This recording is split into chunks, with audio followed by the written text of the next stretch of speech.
محمدا عبده ورسوله. أما بعد، فإن خير الحديث كتاب الله، وخير الهدي هدي محمد صلى الله عليه وسلم، وشر الأمور محدثاتها، وكل محدثة بدعة، وكل بدعة ضلالة، وكل ضلالة في النار. أعوذ بالله السميع العليم من الشيطان الرجيم، من همزه ونفخه ونفثه. والسابقون الأولون من المهاجرين والأنصار والذين اتبعوهم بإحسان رضي الله عنهم ورضوا عنه، وأعد لهم جنات تجري تحتها الأنهار خالدين فيها أبدا، ذلك الفوز العظيم. محترم حاضرین، دینی اور ملی بھائیوں، اسلامی ماں اور بہنوں، صحابہ کرام رضوان اللہ اجمعین کی عظمت اور بزرگی آپ کے سامنے واضح ہے، اور گزشتہ دروس میں قرآن و احادیث کی روشنی میں صحابہ کی عظمت آپ کے سامنے اجاگر کی جا چکی ہے، اور گزشتہ ہفتہ بعض اعتراضات اور شکوک و شبہات جو صحابہ کرام رضوان اللہ عنہم کے سلسلے میں کیے جاتے ہیں اور بعض اتہامات جو باندھے جاتے ہیں، اس کا جائزہ آپ کے سامنے پیش کیا گیا تھا۔ جیسے حضرت ابوبکر صدیق رضی اللہ تعالی عنہ کی خلافت کے سلسلے میں یہ کہنا کہ علی رضی اللہ تعالی عنہ ناراض سے بیعت نہیں کی، یا باغ فدق کے سلسلے میں جو کچھ بکواس کیا جاتا ہے، اس کا جائزہ لیا گیا تھا اور یہ واضح کیا گیا تھا یہ تمام چیزیں جو ہے جھوٹ ہیں اور حقیقت سے بالکل عاری۔ باغ فدق کے بارے میں یہ کہا گیا تھا، باغ فدق کو یا خیبر میں اور اسی طریقے سے بنو نذیر سے جو جائیداد ملی تھی، اس میں جو رسول پاک صلی اللہ علیہ وآلہ وسلم کو جو کچھ ملا تھا، آپ کا جو حق تھا، اس سلسلے میں جو شکوک و شبہات پیدا کیے جاتے ہیں اس کا جائزہ پیش کیا گیا تھا، اور یہ واضح کیا گیا تھا کہ کس طریقے سے یہ اتہام باندھا گیا ہے۔ حالانکہ بات وہی صحیح ہے جو سیدنا ابوبکر صدیق رضی اللہ تعالی عنہ نے کیا تھا، اور اللہ کے نبی صلی اللہ علیہ وسلم کی حدیث پیش کی تھی، اور اس پر جو ہے فاطمہ رضی اللہ تعالی عنہ نے سکوت اختیار کیا تھا، پھر معارضہ نہیں کیا تھا۔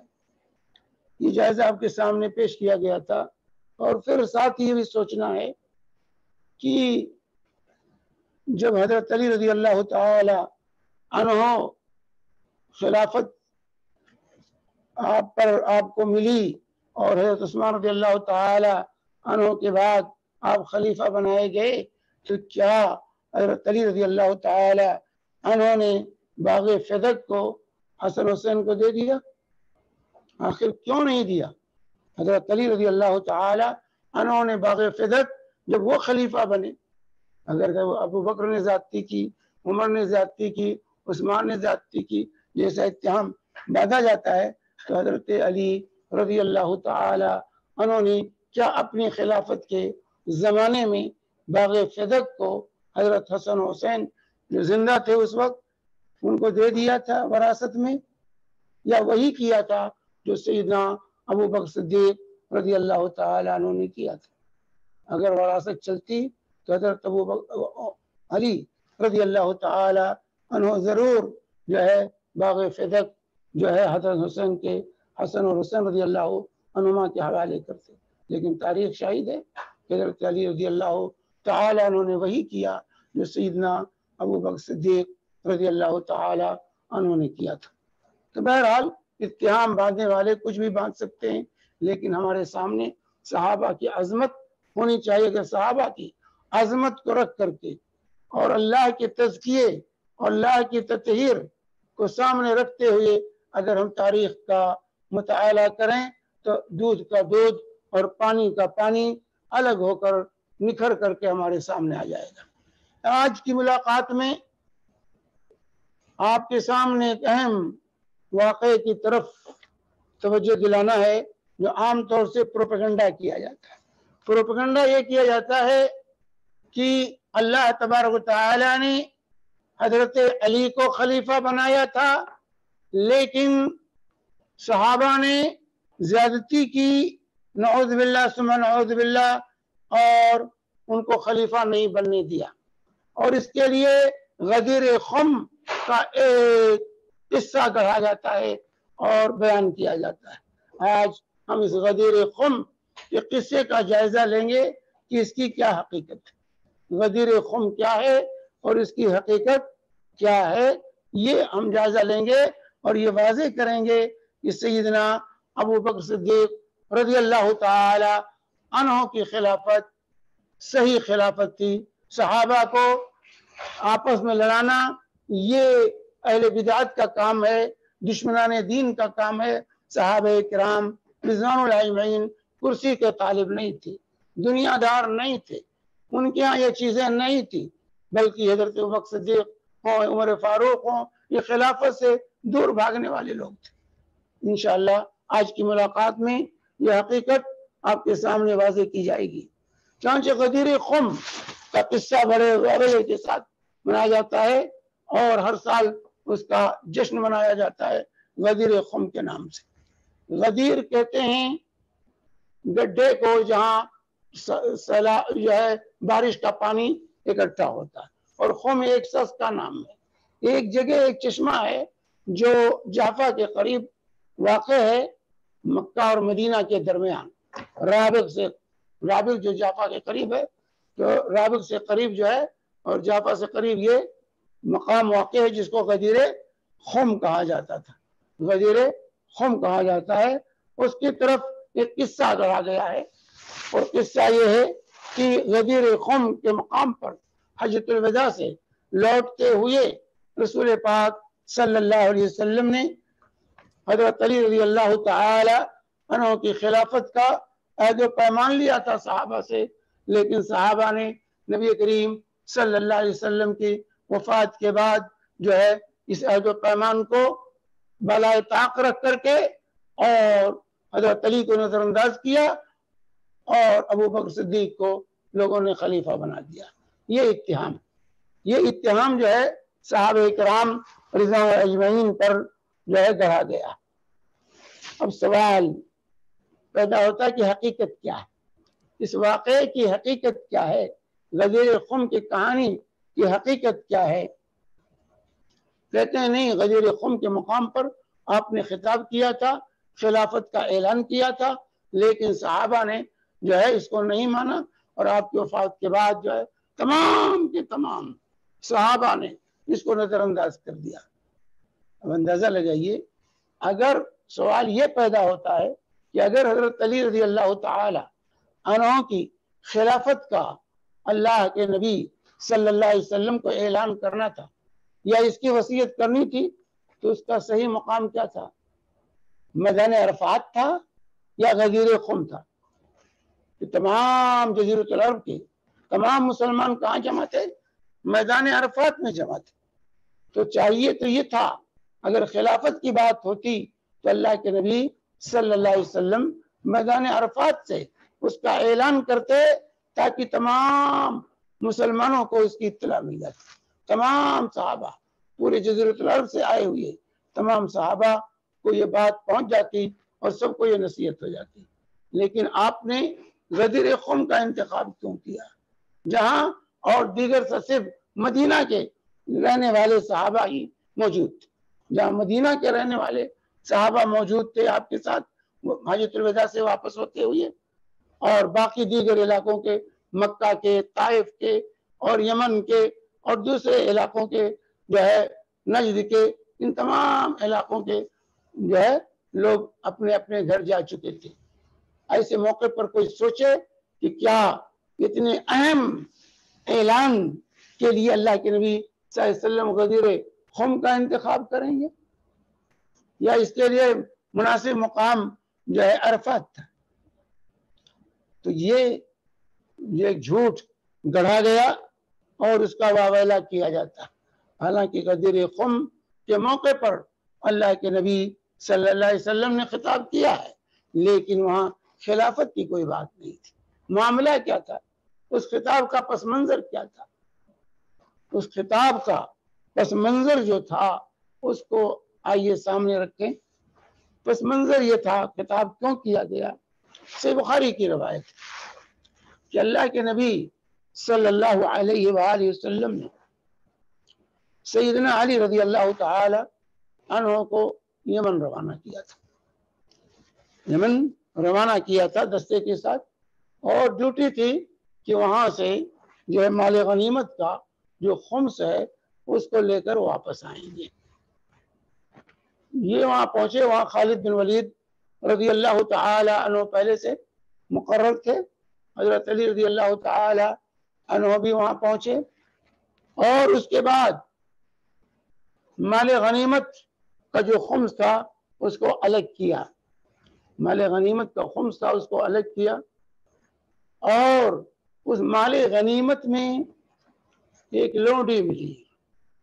ایک لونڈی ملی تو اس لونڈی سے حضرت علی رضی اللہ تعالی عنہ نے ہم بستری کی. لونڈی خمس میں آئی، ان کے حصے میں آئی، تو انہوں نے اس کے ساتھ ہم بستری کی. اور غسل کر کے جو ہے جب باہر نکلے تو حضرت بریدہ رضی اللہ تعالی عنہ راوی ہیں کہ یہ چیز لوگوں کو اچھی نہ لگی. یہ چیز لوگوں کو اچھی نہ لگی، اور اسی لیے بریدہ بن حصیب رضی اللہ تعالی عنہ نے جو ہے جا کر کے جو ہے نبی کریم صلی اللہ علیہ وسلم سے حجۃ الوداع کے موقع پر شکایت کی. علی رضی اللہ تعالی عنہ کی شکایت کی حضرت بریدہ رضی اللہ تعالی عنہ نے. تو اللہ کے نبی صلی اللہ علیہ وسلم نے فرمایا یا بریدہ اتبغض علیا، یا بریدہ اتبغض علیا، اے بریدہ کیا تم علی سے بغض رکھتے ہو، علی کو ناپسند کرتے ہو؟ تو حضرت بریدہ نے کہا نام، ہاں. صحابہ صریح تھے، کہا ہاں. تو اللہ کے نبی صلی اللہ علیہ وسلم نے فرمایا لا تبغضه فإن له في الخمس اکثر من ذلك.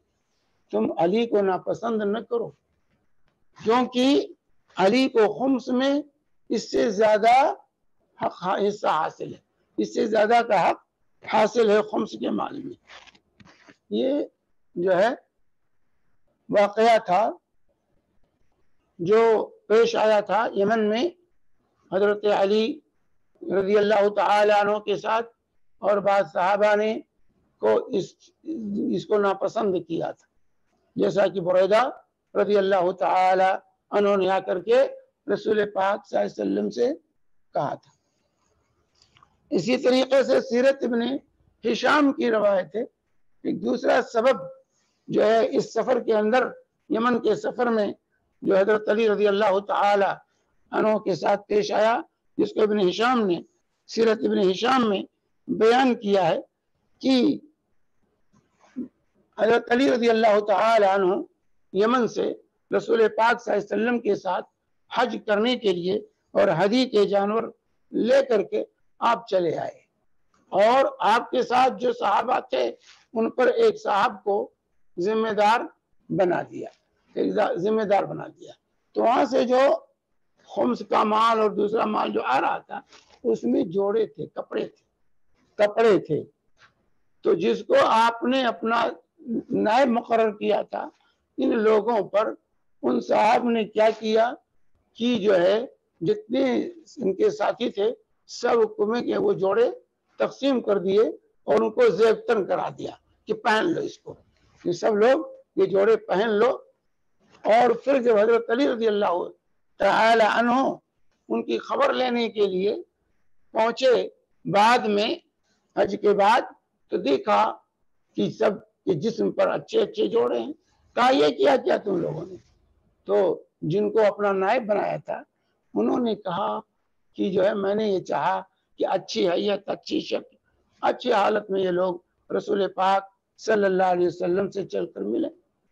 تو حضرت علی رضی اللہ تعالیٰ عنہ کو غصہ آیا اور انہوں نے کہا کہ سب یہ اتار کر کے رکھ دو، ایسی حالت میں کوئی بھی رسول پاک صلی اللہ علیہ وسلم سے نہیں ملے گا. اتروا دیا ان کا لباس جو پہنا تھا، انہوں نے جو جوڑے ان جوڑوں کو اتروا دیا. اور یہ چیز جو ہے لوگوں کو اچھی نہ لگی، جو ہے یہ چیز اچھی نہ لگی جو ہے. اسی طریقے سے ایک تیسرا واقعہ بیہقی نے دلائل النبوہ میں ذکر کیا اسی سفر سے متعلق. وہ سفر ابو سعید خدری رضی اللہ تعالی عنہ سے روایت ہے کہ ہم علی رضی اللہ تعالی عنہ کے ساتھ تھے. ہمارے اونٹ جو ہے تھک چکے تھے، تو ہم نے ان سے چاہا کہ جو صدقے کے اور خمس وغیرہ کے جو اونٹ ہیں ان پر سواری کرنے کی ہمیں اجازت دے دی جائے. جو ہے اس میں جو ہے ان اونٹوں پر صدقے کے جو اونٹ ہیں ان پر ہمیں سواری کرنے کی اجازت دی جائے تاکہ ہمارے اونٹوں کو تھوڑی راحت مل جائے، آرام مل جائے. لیکن حضرت علی رضی اللہ تعالی عنہ اس کے لیے تیار نہ ہوئے. کہا نہیں، اپنے اونٹ استعمال کرو، ان اونٹوں پر سواری کرنے کی کسی کو اجازت نہیں ہے. لیکن جب حضرت علی رضی اللہ تعالی عنہ چلے آئے اور جس کو اپنا نائب مقرر کیا، تو انہوں نے جو ہے صحابہ کو اس بات کی اجازت دے دی کہ وہ صدقے کے اونٹوں کو استعمال کریں اور سواری کر لیں. جب حضرت علی رضی اللہ تعالی عنہ پہنچے تو جو دیکھا کہ لوگ صدقے کے اونٹوں پر سوار ہیں، تو یہ چیز حضرت علی رضی اللہ تعالی عنہ کو اچھی نہ لگی اور اپنے نائب کو انہوں نے تنبیہ کی کہ جو ہے یہ کیسا تم نے کیوں کیا، یہ جو ہے تم نے کیوں کیا ایسا، یہ اونٹ ان لوگوں کو کیوں حوالے کیا. تو اس طریقے سے یہ چیز بھی ان لوگوں کو اچھی نہ لگی. اور اس طریقے سے یہ چیزیں رپورٹ جو ہے سب رسول پاک صلی اللہ علیہ وآلہ وسلم تک پہنچی. اس طرح یہ تین اسباب ان روایات سے پتہ چلتے ہیں. ایک تو وہ مال غنیمت میں جو لوٹی ملی تھی اس کے ساتھ جو معاملہ پیش آیا، اور دوسرا کہ جو ہے جو جوڑے پہنا دیے تھے اور اس کو اتروا دیا، اور تیسرے اونٹوں پر صدقے کے اونٹوں پر جو سوار ہو گئے تھے لوگ ان کو اس سے جو ہے اتروا دیا.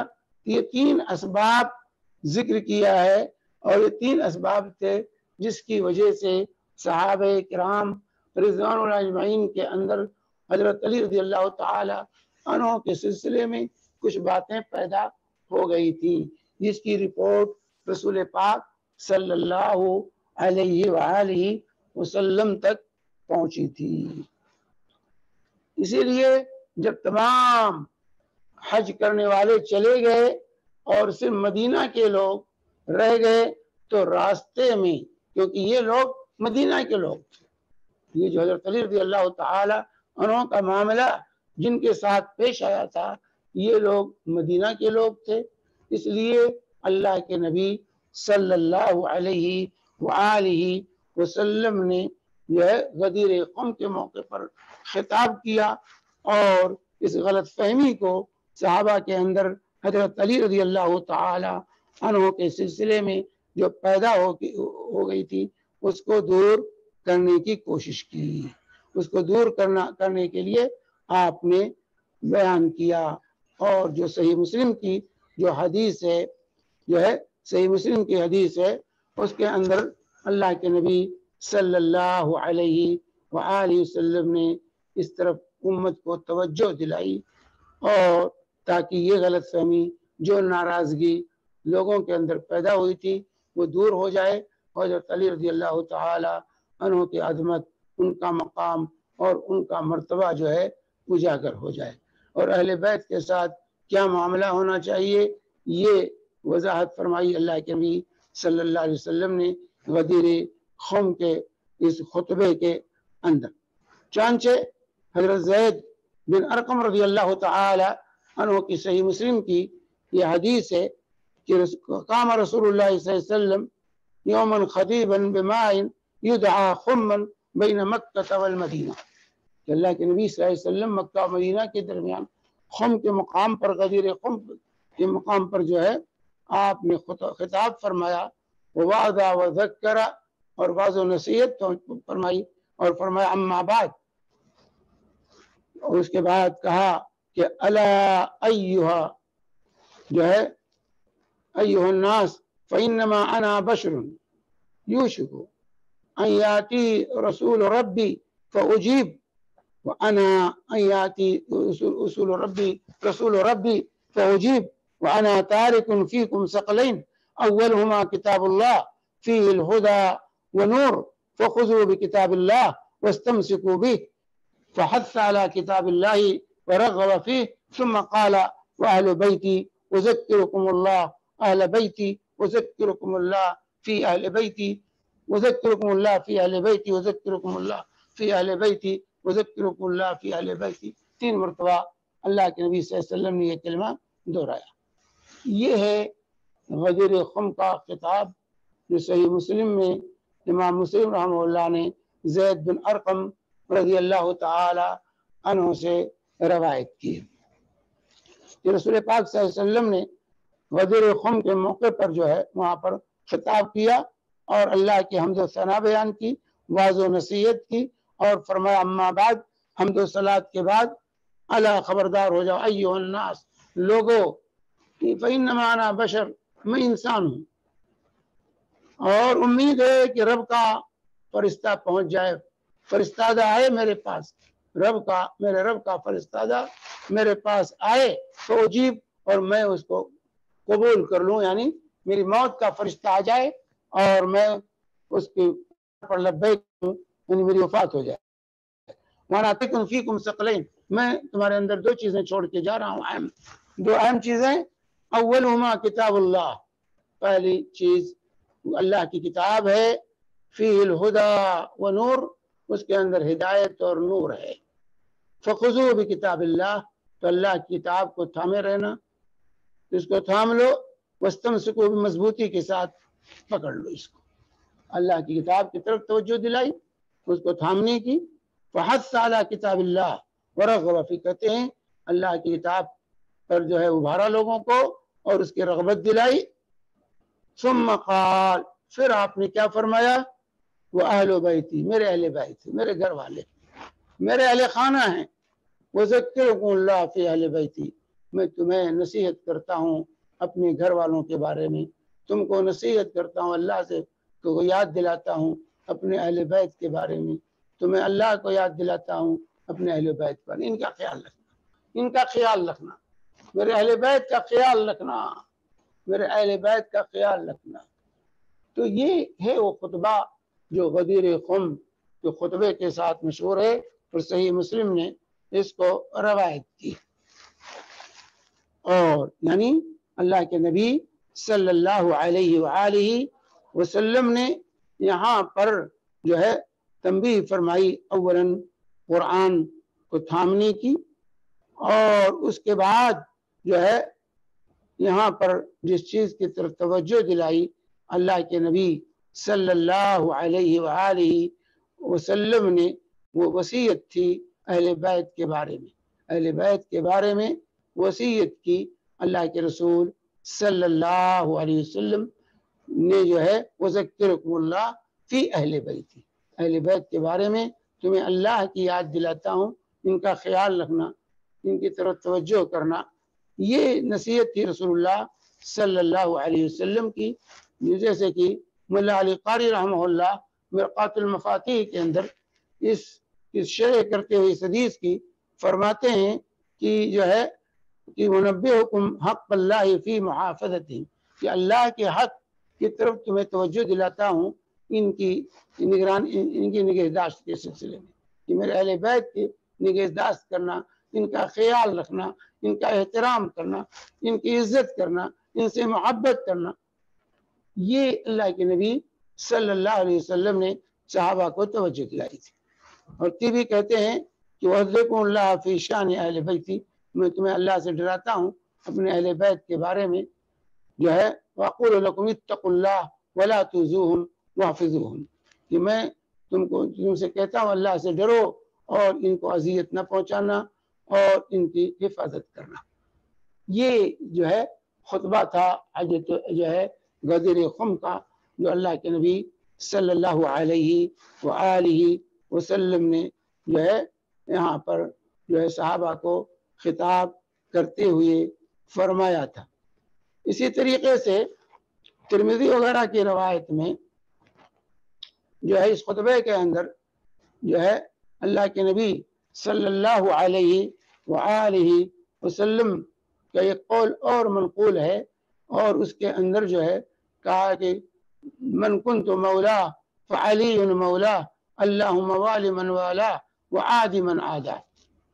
یہ مسند احمد کی روایت ہے، ابن حبان نے بھی روایت کی ہے کہ جو ہے اللہ کے نبی صلی اللہ علیہ وسلم نے فرمایا، یہ حضرت علی رضی اللہ تعالی عنہ سے مروی ہے، ابو طفیل روایت کرتے ہیں حضرت علی رضی اللہ تعالی عنہ سے کہ انہوں نے کوفہ میں خطاب کرتے ہوئے فرمایا کہ جو ہے میں تمہیں اللہ رب العالمین کی قسم دلا کے کہتا ہوں کہ جس مسلمان نے جو ہے رسول پاک صلی اللہ علیہ وسلم سے غدیر خم کے دن یہ بات سنا تھا کہ جب آپ نے خطاب کرتے ہوئے فرمایا تھا تو تمام لوگوں نے جو ہے بہت سے لوگ جو ہے فقام ناس کثیر فشہدوا، جو ہے تو بہت سے لوگ اٹھے اور انہوں نے کہا ہم نے سنا تھا، تو حضرت علی رضی اللہ تعالیٰ نے کہا تعلمون انی اولی بالمؤمنین من انفسهم قالوا نعم یا رسول اللہ قال ان کنتم من کنت مولاه فعلی مولا اللہم والی من والا، جو ہے تو لوگوں نے کہا کہ ہاں، تو ان کا اور لوگوں سے اللہ کے نبی صلی اللہ علیہ وسلم نے اتعلمون انی اولی بالمؤمنین من انفسهم قالوا نعم یا رسول اللہ، اللہ کے نبی صلی اللہ علیہ وسلم نے صحابہ سے کہا کہ کیا میں مومنوں کے نزدیک ان کی جان سے زیادہ محبوب نہیں ہوں؟ صحابہ نے کہا ہاں یا رسول اللہ، تو کہا من کنت مولا فعلی مولا، جس کو میں محبوب ہوں علی بھی اسے محبوب ہے۔ اللہ والی من والا، اللہ تعالی جو علی سے محبت کرے تو اس سے محبت کر، وعادی من عادا، جو علی سے عداوت کرے تو اس سے عداوت کر۔ یہ امام احمد نے اس کو مسند میں روایت کی ہے۔ اب یہاں پر جو لوگ کہتے ہیں یہاں پر من کنت مولا فعلی مولا، مولا کے کیا معنی؟ مولا کے کیا معنی ہیں؟ کہتے ہیں مولا کے معنی خلیفہ کے، میں جس کا خلیفہ ہوں علی اس کے خلیفہ ہیں۔ علی رسول پاک صلی اللہ علیہ وسلم کے زمانے میں آپ کے مقام پر کون ہو سکتا تھا؟ اگر مولا کا معنی خلیفہ لیتے ہیں تو اللہ کے رسول صلی اللہ علیہ وسلم کے زمانے میں کون آپ کے مقام پر حضرت علی تھے؟ آپ کے ہوتے ہوئے دوسرا کیسے ہوگا؟ تو یہاں مولا کا معنی دوستی کا ہے، محبوب کا ہے۔ میں جس کا محبوب ہوں علی بھی اس کے محبوب ہیں، میں جس سے محبت کرتا ہوں علی بھی اس سے محبت کرتے ہیں، مجھ سے جو محبت کرتا ہے وہ علی سے بھی وہ محبت کرتا ہے، جس کو مجھ سے محبت ہوگی اس کو علی سے محبت ہوگی۔ یہ مفہوم تھا جیسا کہ شارحین حدیث نے تفصیل کے ساتھ یہ چیز بیان کی، کیونکہ اللہ تبارک و تعالی قرآن پاک کے اندر فرماتا ہے جو ہے اللہ رب العالمین کا والمؤمنون والمؤمنات بعضهم اولیاء بعض، مومن مرد اور مومنہ عورتیں یہ بعض کے دوست ہیں، والذین کفروا بعضهم اولیاء بعض، اور کافر ایک دوسرے کے دوست ہیں آپس میں، مومن آپس میں دوست اور کافر دوسرے کے دوست ہیں۔ اسی طرح اللہ تعالیٰ ذالک بأن اللہ مولا الذین آمنوا وأن الکافرین لا مولا لهم، اور یہ جو ہے اللہ تبارک و تعالیٰ کا ارشاد فإن اللہ هو مولاه وجبریل وصالح المؤمنین، یہاں تمام مولا کے معنی محبوب کے، دوست کے. اور اسی طریقے سے اللہ ولی الذین آمنوا یخرجہم من الظلمات الی النور، اللہ یہ مومنوں کا ولی ہے جو انہیں تاریکیوں سے نکال کر روشنی کی طرف لاتا ہے. ومن یتول اللہ ورسولہ والذین آمنوا فإن حزب اللہ هم الغالبون، جو اللہ اور رسول سے دوستی اور مومنوں سے دوستی کرتا ہے تو یہ اللہ کا گروہ ہے اور یہی غالب رہنے والے.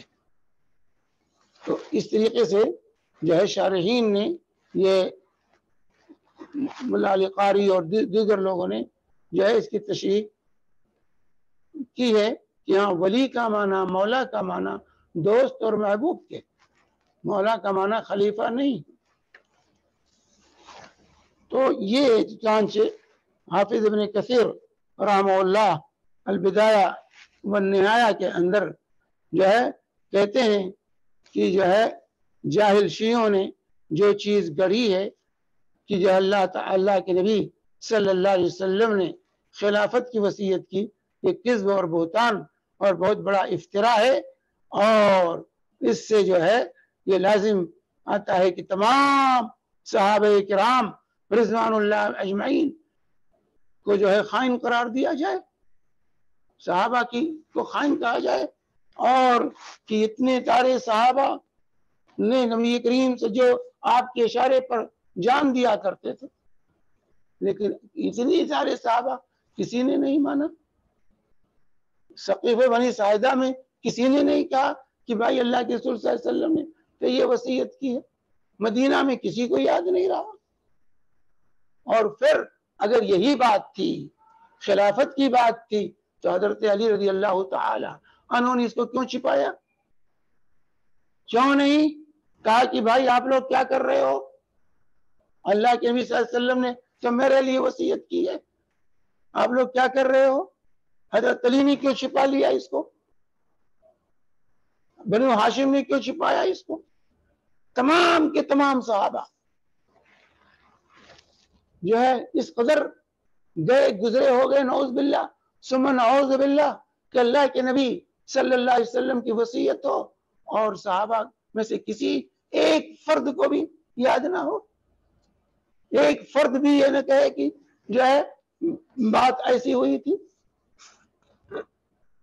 تو ایسی بات کہی جائے جو عقل میں سمانے والی ہے. صحابہ جن کو اللہ تعالیٰ رضی اللہ عنہ کا سرٹیفکیٹ دے رہا ہے، جنہوں نے اپنی جان جو ہے دے کر کے نبی کریم صلی اللہ علیہ وسلم کی حفاظت کی، اپنی جان مال سب کچھ، اپنا جان مال سب کچھ قربان کیا تھا، ان صحابہ کے بارے میں یہ اتہام لگایا جائے کہ نہیں غدیر قوم پہ تو اللہ کے رسول صلی اللہ علیہ وسلم نے حضرت علی کی یہی نہیں کہتے ہیں، علی کی خلافت کا اور ان کے بعد 12 ان کے ائمہ کی خلافت کا جو ہے اعلان کیا تھا. اور یہ الیوم اکملت لکم دینکم واتممت علیکم نعمتی ورضیت لکم الاسلام دینا، یہ غدیر قوم میں نازل ہوئی تھی. اس آیت کو کہتے ہیں یہ غدیر قوم کے موقع پر یہ آیت نازل ہوئی تھی. سب جانتے ہیں یہ آیت کہاں نازل ہوئی تھی، تمام لوگ جانتے ہیں کہ الیوم اکملت لکم دینکم جو ہے یہ عرفات کے میدان میں نازل ہوئی تھی.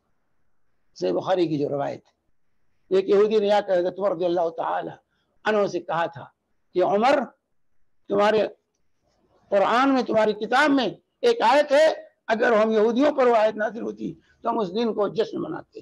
حضرت عمر نے کہا کون سی آیت کی طرف تمہارا اشارہ ہے؟ تو اس نے یہی آیت پیش کی، سورہ مائدہ کی، الیوم اکملت لکم دینکم واتممت علیکم نعمتی. تو اللہ کے نبی حضرت عمر بن خطاب رضی اللہ تعالی عنہ نے کہا تم سے زیادہ ہم جانتے ہیں یہ آیت کب اور کہاں نازل ہوئی تھی. یہ عرفات کے میدان میں عرفہ کے دن رسول پاک صلی اللہ علیہ وسلم پر نازل ہوئی تھی. تو یہ آیت نازل ہوئی تھی عرفات میں، نہ کہ نازل ہوئی تھی غدیر قوم پہ.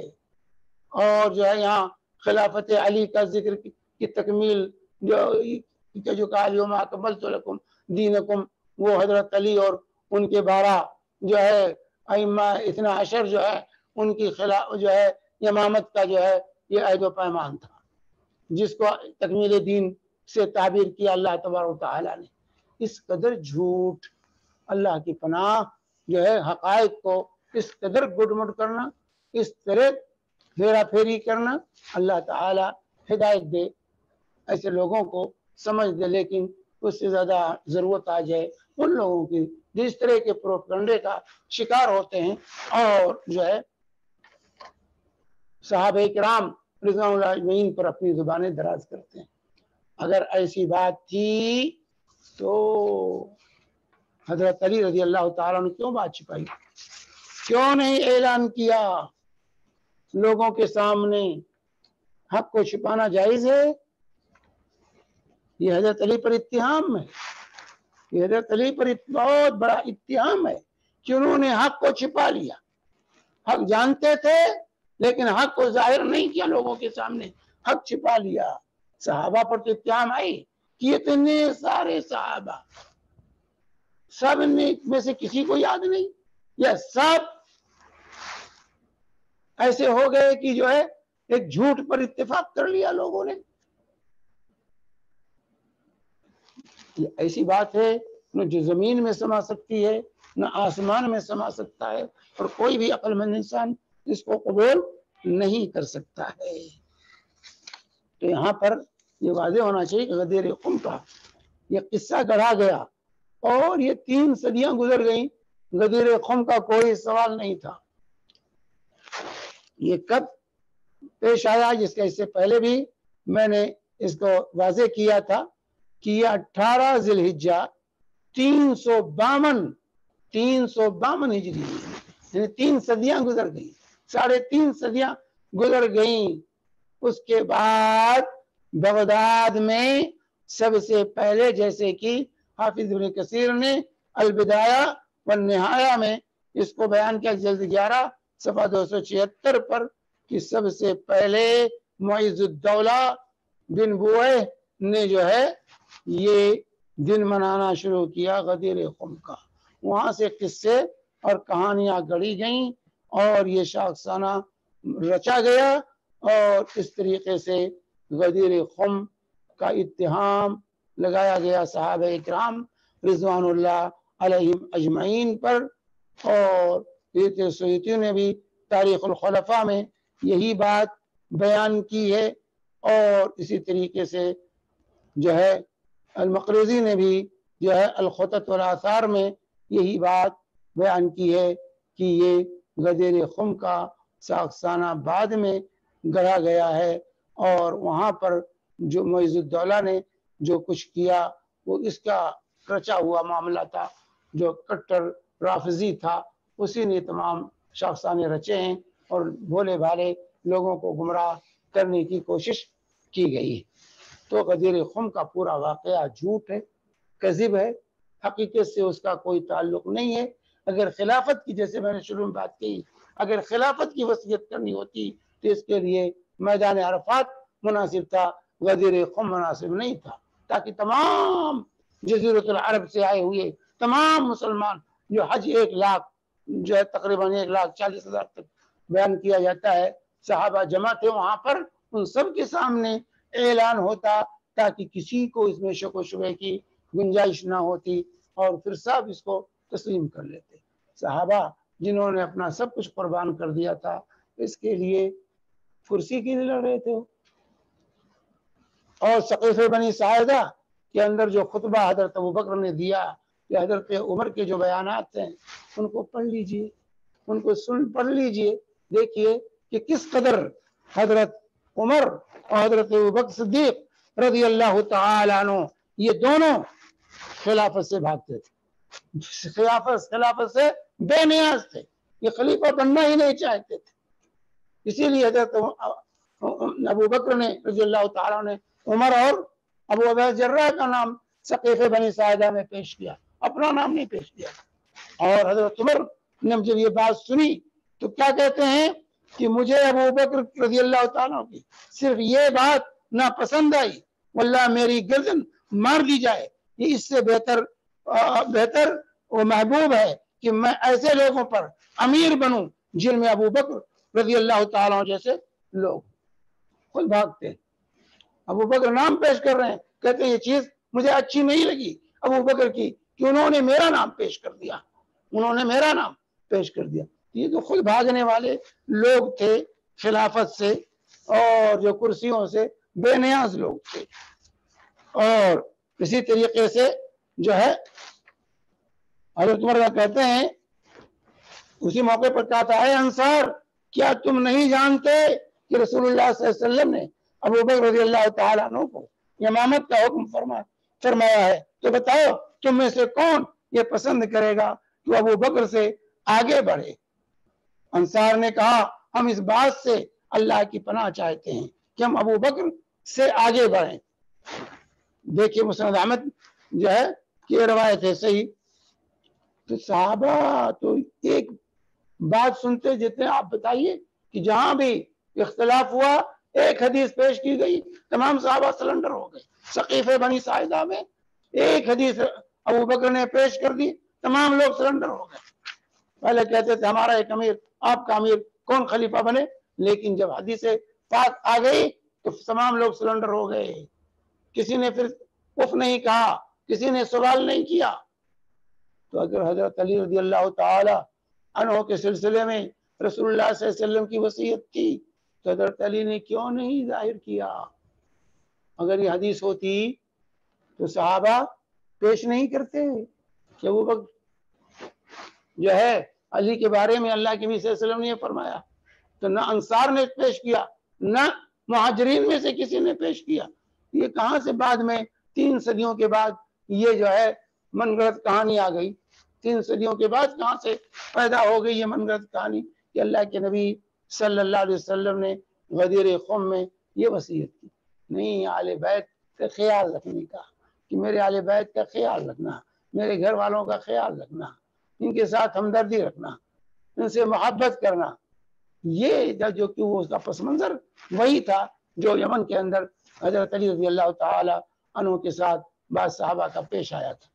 اسی پس منظر میں اللہ کے نبی صلی اللہ علیہ وآلہ وسلم نے یہاں پر صحابہ کو نصیحت اور وصیت کی تھی تاکہ ان کے دل کے اندر جو چیزیں پیدا ہو گئی وہ ختم ہو جائیں اور اس طرح سے سب شیر و شکر ہو کر پیار و محبت کے ساتھ زندگی گزارے. یہ تھا اصل مقصد غدیر خم کا. اسی طریقے سے حضرت ابوبکر رضی اللہ تعالیٰ عنہ کس قدر بے نیاز تھے خلافت سے. حضرت ابوبکر صدیق رضی اللہ تعالیٰ عنہ نے اپنے خطاب میں فرمایا تھا میرے لیے اس عمارت میں راحت و سکون نہیں. کہا تھا اگر اسے قبول جو ہے, لیکن مجھے یہ خوف لاحق ہوا کہ اگر اسے قبول نہ کیا تو امت فتنے میں مبتلا ہو جائے گی. میرے لیے اس عمارت میں راحت و سکون نہیں, لیکن میں نے بہت بڑی ذمہ داری اٹھا لی ہے جس کی مجھ میں طاقت و قوت نہیں. یہ کہ اللہ تعالی قوت عطا فرمائے, اللہ یہ کہ اللہ تعالی قوت عطا فرمائے. میری تمنا ہے کہ میری جگہ کوئی طاقتور شخص ہوتا. یہ بیان ہے کس کا؟ پڑھ لیجیے اٹھا کر مستدرک حاکم جو ہے حضرت ابوبکر صدیق رضی اللہ تعالیٰ. تو آپ کا یہ قول کہ میری تمنا اور خواہش ہے کہ کاش میں خلافت ان دونوں ابو عبیدہ اور عمر میں سے کسی ایک کی گردن میں ڈال دیتا اور میں اس کا وزیر ہوتا. یہ تھے صحابہ, یہ کرسی سے بھاگنے والے لوگ تھے. یہ کرسی کے طلبگار نہیں تھے کہ جن پر اس قدر بھاری الزام لگایا جائے. یہ کرسی کے خاطر لوگ نبی کریم صلی اللہ علیہ وآلہ وسلم کو جو ہے نظر انداز کر گئے.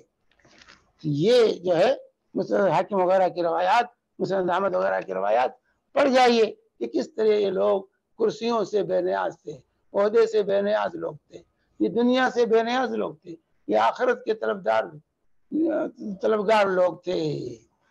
یبتغون فضلا من اللہ ورضوانا, اللہ کے فضل اور اس کی رضا کو یہ تلاش کرنے والے لوگ تھے.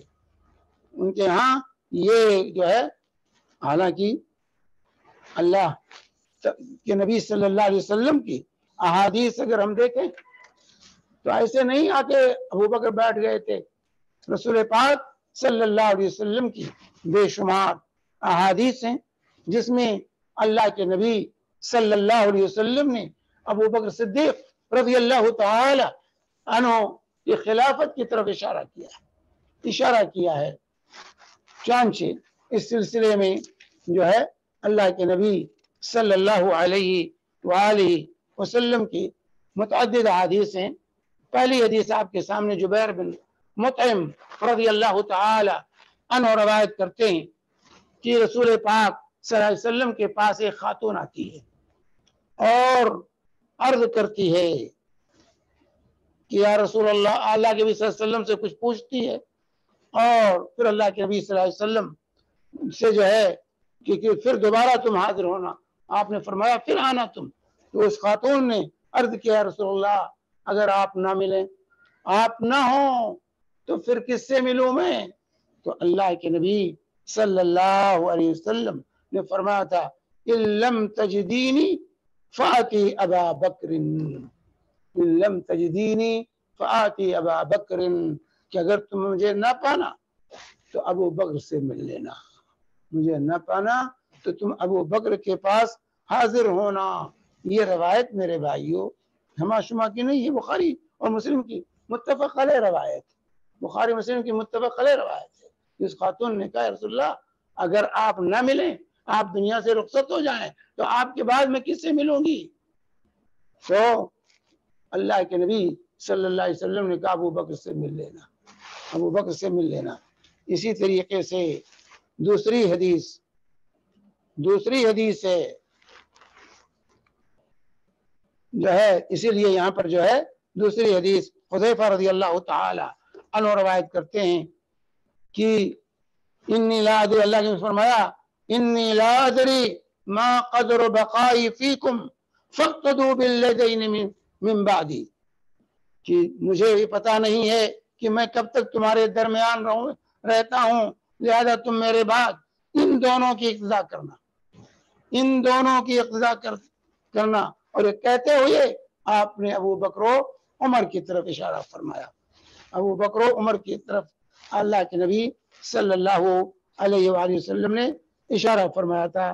دیکھیے سلسلہ احادیث الصحیحہ، سلسلہ احادیث الصحیحہ، حافظ بن حجر رضی اللہ رحمہ اللہ پہلی حدیث جو ابھی آپ کے سامنے بخاری مسلم کی پیش کی گئی، اس کے شرح میں فرماتے ہیں اس حدیث سے ثابت ہوتی ہے کہ رسول اللہ صلی اللہ علیہ وسلم کے وعدوں کی تکمیل آپ کے بعد آنے والے خلیفہ کی ذمہ داری تھی. اور اس حدیث میں شیعوں کا رد ہے جو یہ زعم رکھتے ہیں کہ رسول اللہ صلی اللہ علیہ وسلم نے علی و عباس کو اپنے بعد خلیفہ بنائے جانے کی تنصیص فرمائی تھی. اسی طریقے سے گزشتہ درس میں نے حضرت علی رضی اللہ تعالی عنہ کا وہ بیان پیش کیا تھا کہ جب حضرت علی رضی اللہ تعالی عنہ سے کہا گیا خلافت کے سلسلے میں، تو جو حضرت علی رضی اللہ تعالی عنہ نے کہا تھا کہ میں موجود تھا جب ابو بکر کو اللہ کے نبی صلی اللہ علیہ وسلم نے نماز پڑھانے کا حکم دیا تھا تو میں بھی موجود تھا، لیکن میری موجودگی کے باوجود اللہ کے نبی نے مجھے نہیں آگے بڑھایا، ابو بکر کو آگے بڑھایا ہے، اس لیے ابو بکر خلیفہ رہیں گے. ابو بکر جو ہے خلیفہ، ان کے ہاتھ پر بیعت تھی. ہم نے ہاتھ اللہ کے نبی صلی اللہ علیہ وسلم نے جن کو ہماری دنیا کی دین کی قیادت کے لیے منتخب فرمایا، تو کیا ان کو میں اپنی دنیا کی قیادت کے لیے منتخب نہ کروں؟ اسی طرح ابو رضی اللہ تعالی عنہ کی تیسری حدیث سن لیجئے جس پہ اشارہ ہے ابو بکر صدیق رضی اللہ تعالی. یہاں دوسری حدیث فقدوا بالذین من بعدی، کہ میرے بعد ان دونوں کی اقتداء کرنا، یہ واضح ثبوت ہے ان دونوں خلفاء کی اقتداء کرنا جو میرے قائم مقام ہوں گے، اور وہ دونوں ابو بکر و عمر ہیں. یہاں رسول اللہ صلی اللہ علیہ وسلم نے ان کی حسن سیرت و صدق باطن کی بنا پر ان کی اقتداء کا حکم فرمایا. اس حدیث میں امر خلافت کے سلسلے میں واضح اشارہ موجود. جب آپ کہتے ہیں میرے بعد ان دونوں کی اقتداء کرنا، تو اشارہ ہے ان کی خلافت کی طرف. اور اسی طرح ابو رضی اللہ تعالیٰ عنہ کی روایت کہتے ہیں کہ نبی کریم صلی اللہ علیہ وسلم نے فرمایا بینما انا نائم اریت انی انظر علی حوضی، کہ جو ہے اس دوران کہ میں سویا ہوا تھا دیکھتا ہوں کہ میں اپنے حوض پر کھڑا پانی نکال کر لوگوں کو پلا رہا ہوں. اتنے میں ابو بکر آ گئے، انہوں نے میرے ہاتھ سے ڈول لے لیا تاکہ مجھے آرام پہنچائیں. پھر انہوں نے 2 ڈول نکالے اور ان کے پانی نکالنے میں ذوف تھا، اللہ ان کے ذوف ان کی مغفرت فرمائے۔ پھر ابن خطاب آ گئے اور انہوں نے ان سے ڈول لے لیا، تو میں نے کبھی ان سے زیادہ قوی ڈول کھینچنے والا نہیں دیکھا، یہاں تک کہ لوگ سیراب ہو کر واپس ہوئے اور حوض بھرا رہا، اس سے پانی ابل رہا تھا۔ یہ حدیث میرے بھائیوں، اس پر ذرا غور کر لیں، اس حدیث پاک پر کہ اللہ کے نبی صلی اللہ علیہ وآلہ وسلم، یہ صحیح مسلم کی حدیث ہے، یہ صحیح مسلم کی واضح حدیث ہے۔ امام شافعی رحمۃ اللہ علیہ فرماتے ہیں انبیاء کرام کا خواب وہی الہی ہوا کرتا ہے۔ ان کے پانی نکالنے میں ذوف تھا، اس سے آپ کی مدت خلافت کے مختصر ہونے، نیز جلد وفات پانے اور مرتدین کے ساتھ مشغول جنگ ہونے کی طرف اشارہ ہے، جس کی وجہ سے آپ کے دور خلافت میں فتوحات میں وہ وسعت نہیں ہوئی جو عمر رضی اللہ تعالی عنہ کے دور خلافت میں ہوئی، کیونکہ ان کو طویل عرصہ ملا۔ تو یہ جو ہے یہاں پر واضح ہونا، یہ اشارہ ہے حضرت ابو بکر صدیق رضی اللہ تعالی عنہ کی خلافت کی طرف۔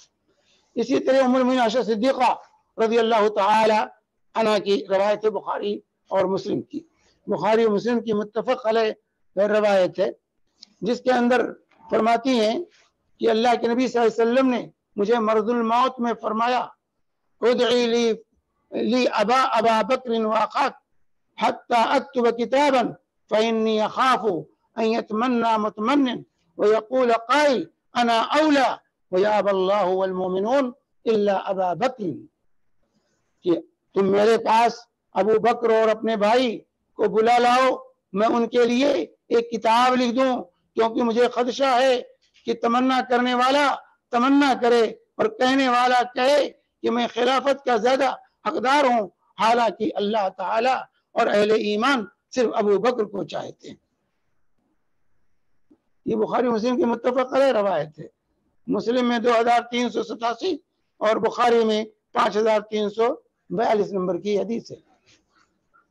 اب اس کے باوجود لیکن اللہ کے نبی صلی اللہ علیہ وسلم نے لکھوایا نہیں، کیونکہ بعد میں آپ کو یہ یقین ہو گیا کہ لوگ ابو بکر ہی کو منتخب کریں گے، ابو بکر کے علاوہ کسی کو نہیں چنیں گے، اس لیے آپ نے ضرورت محسوس نہیں کی لکھانے کی۔ اسی طریقے سے دیگر احادیث رسول پاک صلی اللہ علیہ وآلہ وسلم سے اس سلسلے میں مروی ہے، جس سے یہ ظاہر ہوتا ہے کہ جو ہے اللہ کے نبی صلی اللہ علیہ وسلم نے اسی طرف اشارہ کیا تھا۔ چانچہ عبید اللہ بن عبداللہ سے روایت ہے کہ میں ام المؤمنین عائشہ رضی اللہ تعالیٰ عنہ کی خدمت میں حاضر ہوا اور عرض کیا کہ آپ مجھے رسول اللہ صلی اللہ علیہ وسلم کے مرض الموت کی کیفیت بتلائیں گی؟ فرمایا کیوں نہیں، ضرور۔ جو رسول اللہ صلی اللہ علیہ وسلم کی بیماری شدت اختیار کی، آپ نے دریافت فرمایا کہ کیا لوگوں نے نماز پڑھ لی؟ ہم نے کہا نہیں یا رسول اللہ، آپ کا انتظار کر رہے ہیں۔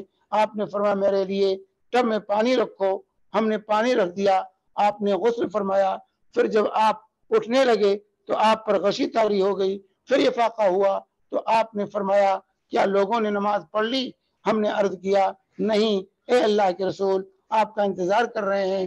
فرمایا میرے لیے ٹب میں پانی رکھو، ہم نے پانی رکھ دیا، آپ نے غسل فرمایا، پھر جب آپ اٹھنے لگے آپ پر غشی طاری ہو گئی، پھر جب افاقہ ہوا فرمایا کیا لوگوں نے نماز پڑھ لی؟ ہم نے عرض کیا نہیں اے اللہ کے رسول، آپ کا انتظار کر رہے ہیں۔ عمر فرماتی ہیں لوگ مسجد میں عشاء کے انتظار میں بیٹھے ہوئے تھے، رسول پاک صلی اللہ علیہ وسلم نے ابو بکر رضی اللہ تعالیٰ عنہ کو کہلا بھیجا کہ وہ لوگوں کو نماز پڑھائیں۔ ابو بکر چونکہ رقیق القلب تھے، اس لیے انہوں نے عمر رضی اللہ تعالیٰ سے کہا اے عمر، آپ لوگوں کو نماز پڑھائیں۔ عمر رضی اللہ تعالیٰ نے کہا آپ اس کے زیادہ حقدار ہیں۔ پھر ابو بکر نے ان ایام میں نماز آپ کو پڑھاتے رہے صحابہ کو۔ پھر ایک روز رسول اللہ صلی اللہ علیہ وسلم نے طویل روایت ہے کہ جو ہے تخفیف محسوس کی، تو وہ 2 آدمیوں کے سہارے، جن میں ایک عباس رضی اللہ تعالیٰ تھے، ٹھہر کر جو ہے ظہر کی نماز کے لیے نکلے اور ابو بکر نماز شروع کر چکے تھے۔ جب ابو بکر نے رسول پاک صلی اللہ علیہ وسلم کو آتے دیکھا تو پیچھے ہٹنے لگے۔ رسول اللہ صلی اللہ علیہ وسلم نے اشارہ کر کے فرمایا نہیں، جو ہے وہیں پہ رہو، وہیں رہنے کا حکم دیا، اور ان دونوں کا سہارا دینے والوں سے کہا مجھے ابو بکر کے پہلو میں بٹھا دو۔ انہوں نے آپ کو ابو بکر کے پہلو میں بٹھا دیا۔ ابو بکر کھڑے ہو کر نبی کریم صلی اللہ علیہ وسلم کی اقتدا کر رہے تھے اور لوگ ابو بکر کی اقتدا میں نماز پڑھ رہے تھے اور نبی کریم صلی اللہ علیہ وسلم بیٹھ کر نماز پڑھا رہے تھے۔ یہ جو ہے واقعہ جو ہے صحیح بخاری اور صحیح مسلم کی متفق علیہ روایت ہے۔ تو جو ہے یہ آپ کو امامت کے لیے منتخب کرنا، مسلح پر آگے بڑھا دینا، باوجود کہ مطہرات نے کہا تھا کسی اور کو بڑھا دیجئے آپ، لیکن اللہ کے نبی صلی اللہ علیہ وسلم نہیں مانے اور کہا نہیں، ابو بکر ہی نماز پڑھائیں گے، دوسرا کوئی نماز نہیں پڑھائے گا۔ اور اسی طریقے سے جو ہے عبداللہ بن مسعود رضی اللہ تعالی عنہ بیان کرتے ہیں کہ جب رسول اللہ صلی اللہ علیہ وسلم کی وفات ہو گئی تو جو ہے انصار نے کہا ہم میں سے ایک امیر ہو اور آپ مہاجرین میں سے ایک امیر ہو۔ عمر کے پاس پہنچے اور ان کے پاس پہنچے اور کہا انصار کیا تمہیں معلوم نہیں کہ رسول اللہ صلی اللہ علیہ وسلم نے ابو بکر کو لوگوں کی امامت کا حکم دیا ہے، تم میں سے کون گوارا کرے گا کہ ابو بکر کے آگے بڑھے؟ تمام انصار نے ایک زبان ہو کر کہا تھا کہ ہم جو ہے اللہ کی پناہ چاہتے ہیں کہ ہم ابو بکر سے آگے بڑھیں۔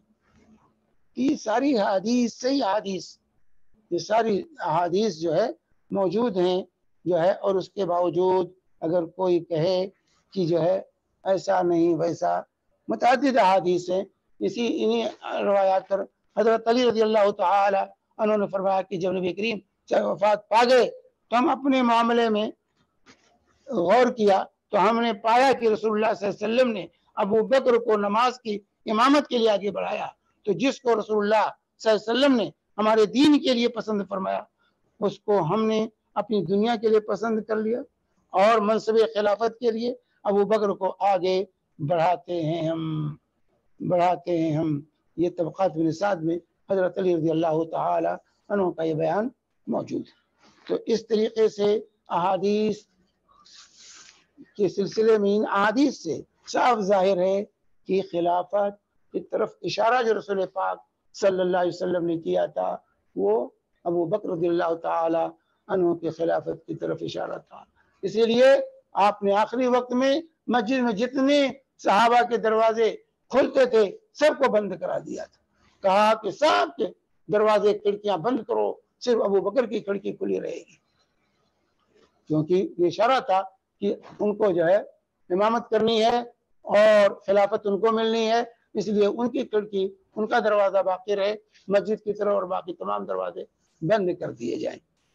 تو اس طریقے سے خلافت صدیقی پر جو ہے اجماع ہے میرے بھائی، علماء نے اجماع نقل کیا کہ امت کا اجماع ہے، صحابہ کا اجماع ہے۔ عبداللہ بن مسعود نے کہا تھا فما رآه المسلمون حسنا فعند اللہ حسن وما رآه المسلمون سیئا فعند اللہ سیئ۔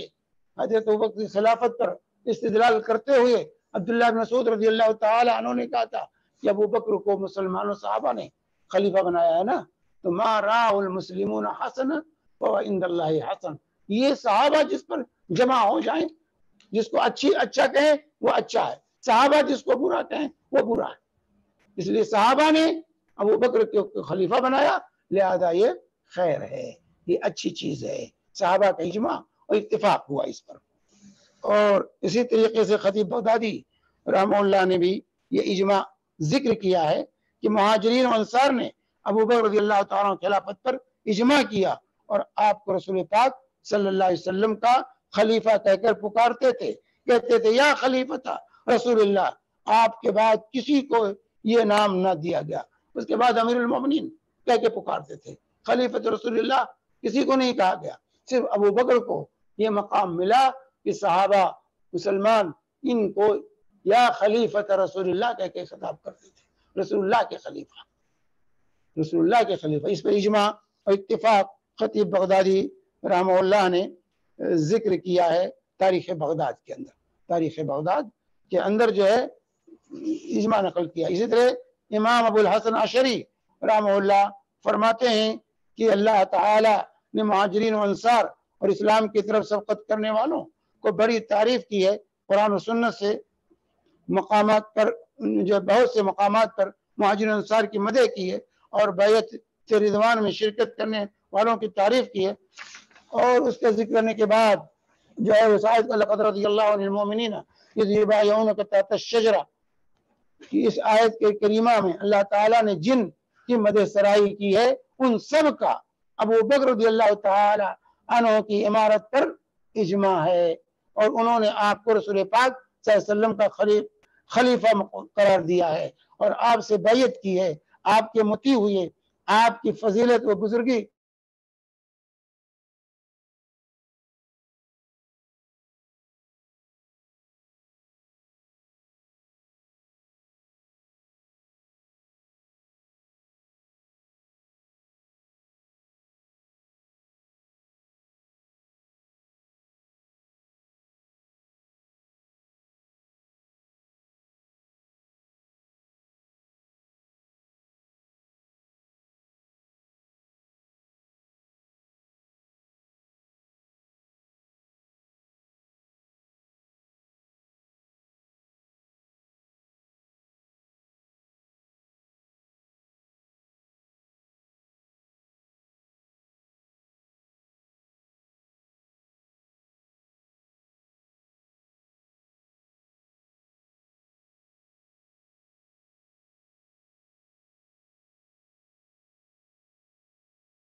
السلام علیکم ورحمۃ اللہ وبرکاتہ. ایسا لگتا ہے کہ شیخ صاحب کا نیٹ ورک انٹرنیٹ جو ہے وہ ڈسکنیکٹ ہوا ہے. جیسے ہی شیخ صاحب کنیکٹ کرتے ہیں انشاءاللہ ہم ان کو. السلام علیکم ورحمۃ اللہ وبرکاتہ. ایسا لگتا ہے کہ شیخ صاحب کا نیٹ ورک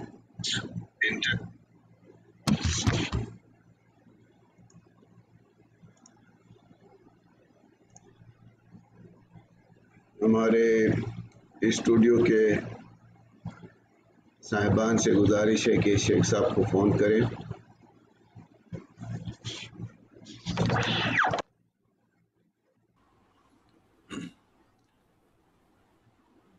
جی سمیر بھائی.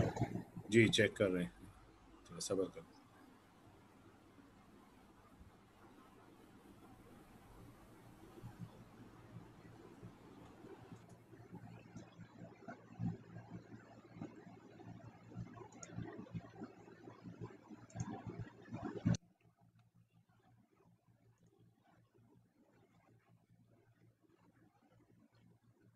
شیخ محترم نے درس تقریباً 1:30 بجے کے بعد شروع کیا.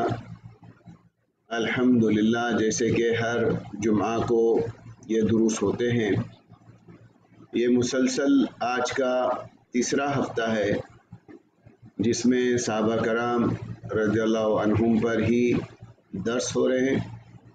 ان کے فضیلتوں کے اوپر 2 دروس ہوئے, یعنی 2 ہفتہ درس رہے. سوال و جواب کی محفل بہت اچھی رہی جس میں تنقیدی سوال بھی آئے اور پازیٹیو سوال بھی آئے.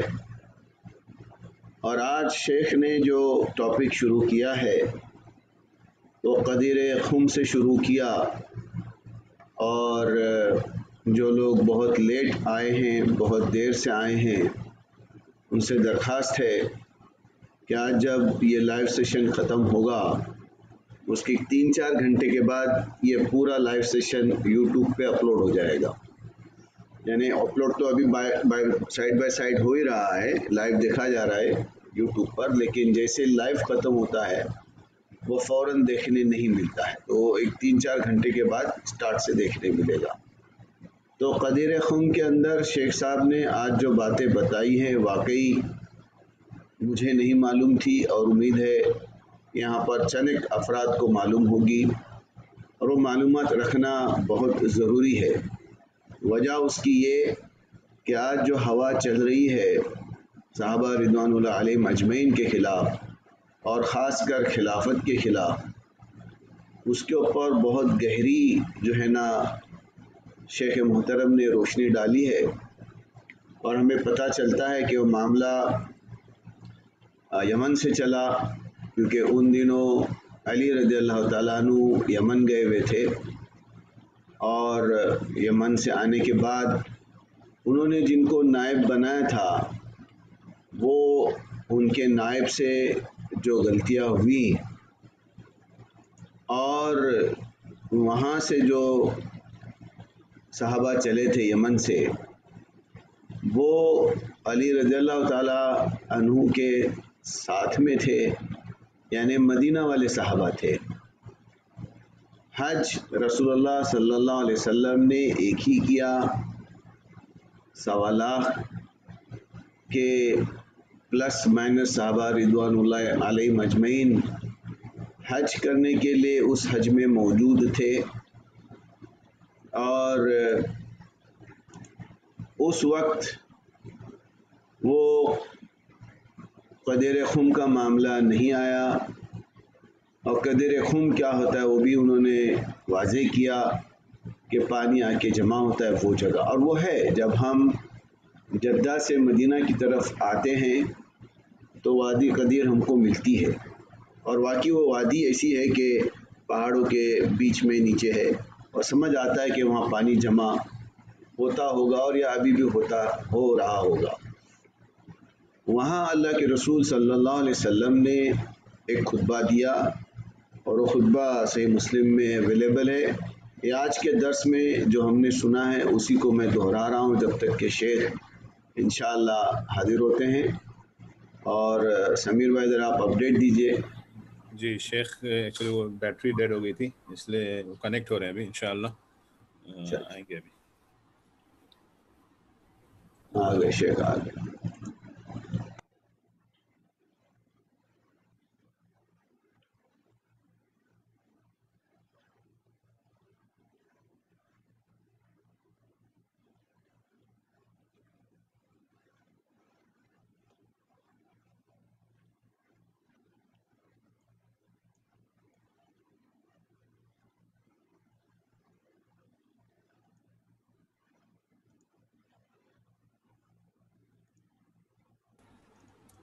السلام علیکم شیخ صاحب۔ وعلیکم السلام ورحمۃ اللہ وبرکاتہ۔ آپ آرام سے آدھا منٹ لے سکتے ہیں، 10-15 سیکنڈ لے سکتے ہیں سیٹل ڈاؤن ہونے کے لیے، اور اس کے بعد میں آپ کا معاملہ یعنی کہاں تک پہنچے تھے ہم بھائی؟ جی ہمارے سمیر بھائی اس وقت اتفاق سے میں باہر گیا ہوا تھا، اور میں دیکھا یہ آواز نہیں آ رہی ہے، تب آ کے دیکھا میں آواز کیوں نہیں آ رہی ہے۔ اچھا، میں نے اجازت لی تھی اسٹوڈیو سے کہ میں تھوڑا باہر جانا چاہ رہا ہوں، اور انہوں نے اجازت دی تھی، اچھا اجازت دے کر کے خیال نہیں کیا۔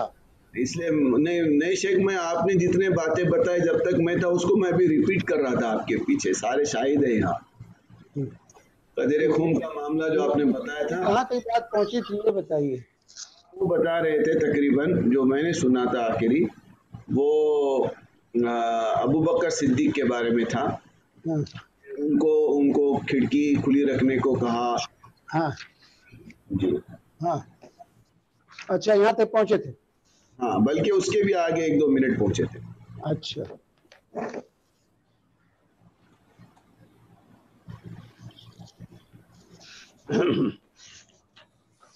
ابھی ٹائم شیخ آپ کا درس مکمل کیجئے، سوال و جواب اگلے محفل میں دیکھ لیں۔ ہاں ٹھیک ہے۔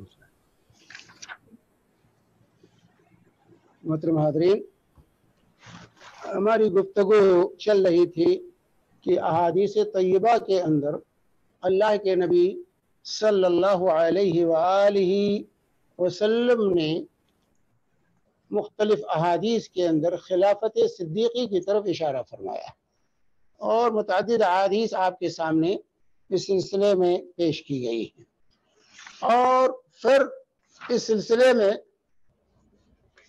حضرت علی رضی اللہ تعالی